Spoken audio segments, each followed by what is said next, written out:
We're still experimenting, you know, even halfway through the tour, you're still finding out new things you can do with it. Mm-hmm. And in a way, it's early days, you know, we've done 4 gigs and that's all so far.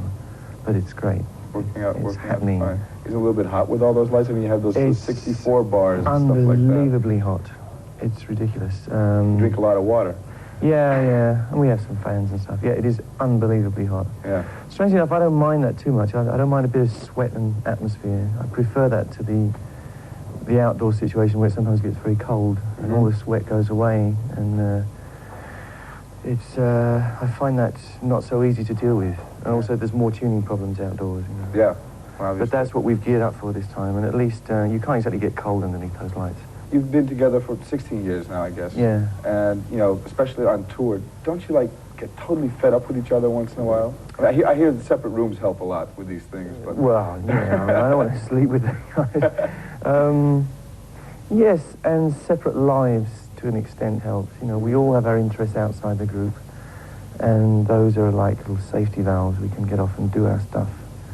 And then we come back to the group, and the group is exciting again. Yeah, we do get on each other's nerves frequently, but it's not to the point where we don't want to see each other anymore. When you went to build that guitar, I mean, you must have put a lot of love into it. I mean, how do you figure out how you want to make a guitar that's going to sound the way you want it to sound? Well, we did. It's me and my dad. Yeah.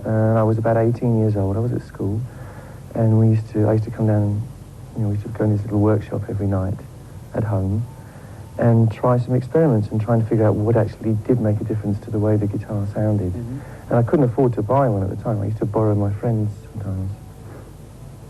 And we just figured out what we thought was the secrets. This is the last day of the rehearsal for your tour, so where are you off to first? We're starting in Stockholm in Sweden, and we're basically touring the soccer fields of Europe. Yeah. And we're going around all of Europe, and Spain, and we're going to Hungary, Budapest, which is a first for us. And we'll be playing to an audience from all over the Eastern Bloc, which will be quite interesting. Czechoslovakia and Poland, but all in Budapest. Because they have a very large stadium there. I think we're doing 2 shows there.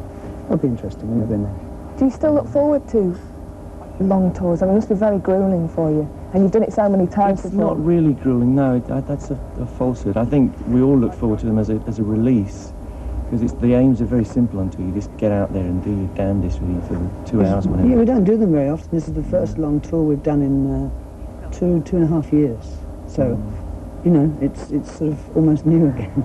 How long have you actually been playing together live? Many years now, many.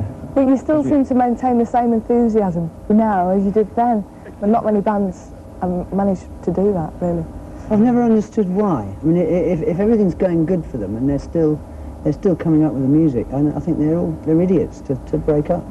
Yeah, I agree. You know, why break up? We don't see any reason to break up. You know, I mean, I'm sure lots of people would like to see us break up, but. You've been renowned for the videos that you make. Tell me about the new one that you've done for the single "Friends Will Be Friends." It's a kind of audience participation thing, which is the way the song is. It's one of these anthemic things which we seem to do from time to time. And it's really original. Yes. Where did you do sick it? of videos, being asked about videos. Yeah, they are a bit of a sore point in a way, and in a sense you get dragged into them these days. You know, you don't always want to do a video because sometimes it ties down the meaning of the song too much almost, you know.